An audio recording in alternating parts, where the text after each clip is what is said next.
And we are live. Hello, hello. Good morning, everybody. Welcome to the Art and Science of Marketing Communications. I am Lauren Perna from Lauren Perna Comms, and this is my co-host, Brian. Introduce yourself. Hi everyone, I am Brian M. Reiser. I'm the founder of Reiser Digital, and I also work with Lauren Perna Comms. And Brian is coming to us from above the border in Canada. So, Brian, full disclosure, your lips are a little off from your words, but we can still hear you fine. So, not to worry at all. But Okay, all right. I know, don't even worry about it. Um, but just for everyone watching, it is always one of those like fun tricks. Like, is Brian talking or is he frozen? But he is a-okay. And oh, it looks like it's catching up now. Like I can see your movements are catching up. I'm reacting Um, in real time. yeah, exactly. Okay, so today is an awesome conversation. I am so excited. I am just coming off the heels of a big conference where AI was a huge topic.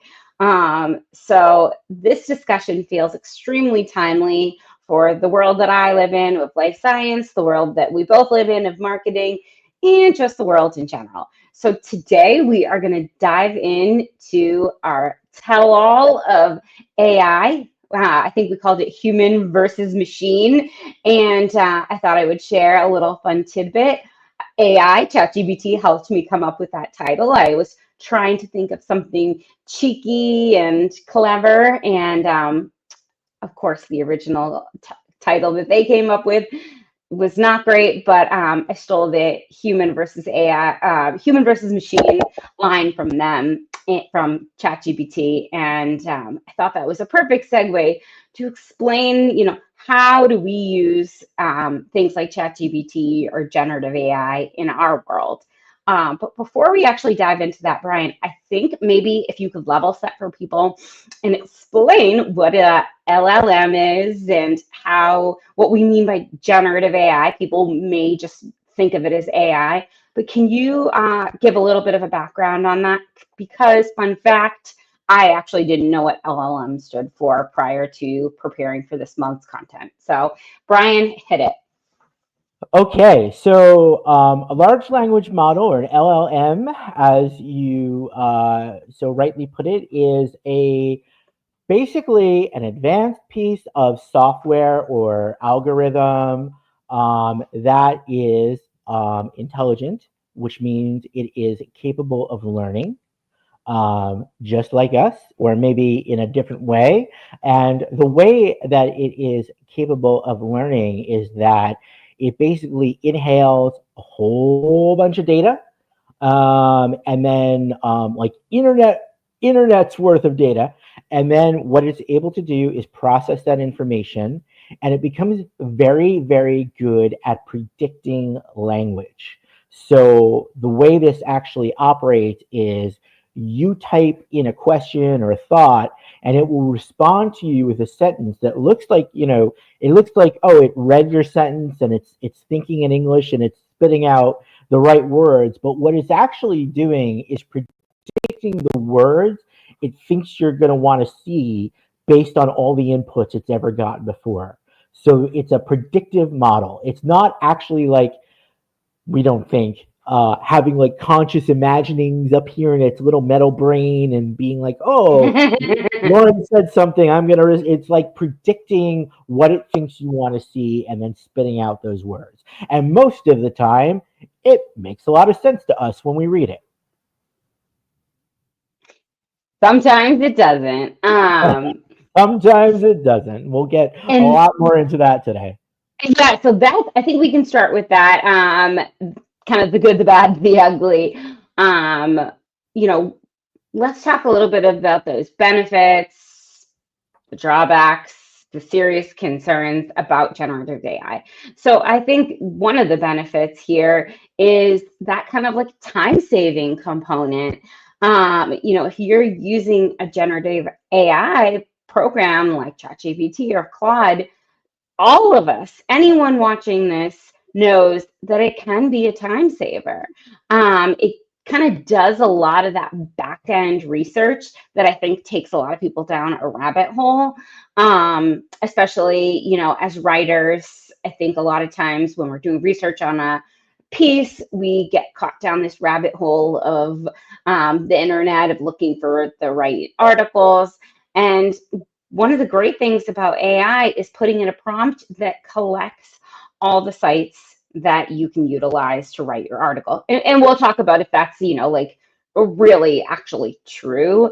But, kind of at first blush, that is a really helpful time saving component. So I think that that's probably where people see it the most. But it's also helpful for that kind of ideation stage where like you're kind of like you don't even know where to start. As writers, that's something that happens to us a lot, writer's block, so to speak. And really to help you get started. And I think whether you're a writer or a marketer or not, we've all seen that helpfulness from AI where it's like, okay, I need to, plan a trip into Boston. Give me 10 sites that I need to see.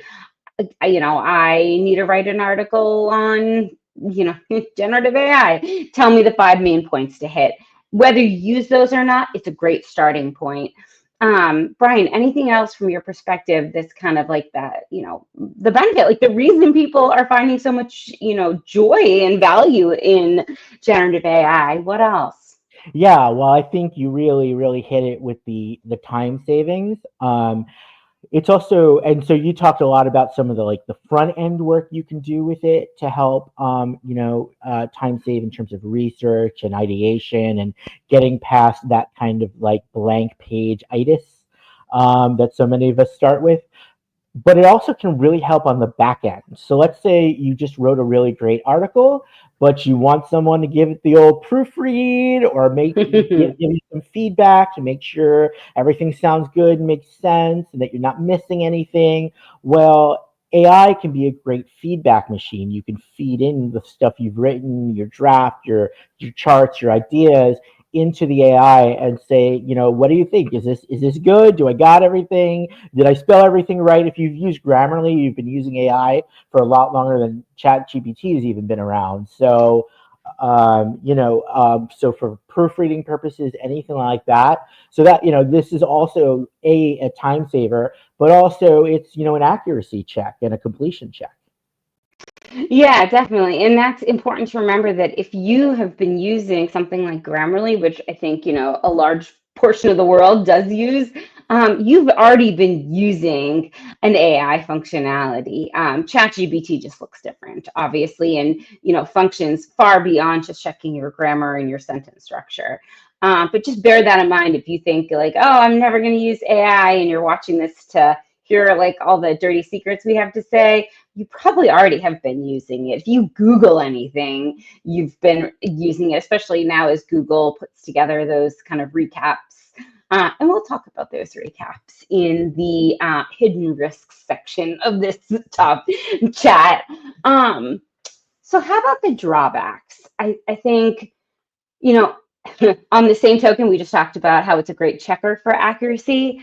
The accuracy portion can be really scary on the kind of negative side because remember what Brian said is that the LLMs are learning from what's already there, and if what's already there is inaccurate, it has no way of knowing that this is accurate and this is not.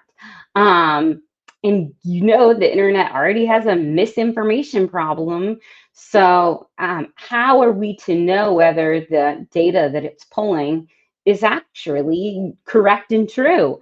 Um, and I think that's why using it in the research phase, where I ask ChatGPT to find me articles on a certain topic, then I can do the research and be like, all right, is this, a peer-reviewed academic article? What are the resources that people cite?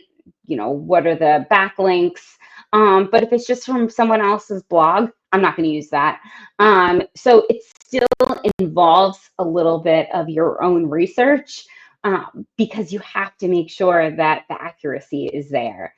So if you are using ChatGPT to find you websites and you're not doing the secondary level of, checking and accuracy fact checking, you're really running the risk of sharing misinformation. What else, Brian? There's quite a few drawbacks, but tell me what Yeah. else. Yeah, no, that is one of the most important. And just to kind of add to what you said on that, remember, because it is a prediction model, it's not a truth machine. So, to give an example that's close to my heart, if you ask a chat GPT or an AI overviews on Google, who is the lead singer of Dave Matthews Band, my favorite band. Most of the time, based on all the data it's ingested, it's probably going to correctly predict that you want it to say Dave Matthews. But, there's that 0.01% time it might come back with John Mayer is the lead singer of Dave Matthews Band. And now we're in a whole world of, like you said, misinformation and weird musical collaborations that don't exist. Um, but to shift gears to other drawbacks, a big one is the problem of bias. And I know that this Mm, is not a problem specific to AI, because bias can be a problem in scientific research. It can be a problem in traditional computer programming. It can be a problem in a lot of things. in our world. And that's, Well, I think, when we say the good, the bad, the ugly, this is the ugly. And we have a blog coming out in which we talk kind of more at length about the ethical concerns of AI. Um, and as we say in the article, this could be a whole series on the ethics of AI. And we certainly can't do it justice today in this short conversation or in our short blog. But it is really worth mentioning. If you think about it, we live in a biased world. That is a fact. That is true. Whether we wish it was or not, we do. So when we are feeding the LLMs language and text and data, it's coming from a biased perspective. And then it is predicting what you want to see from that biased lens.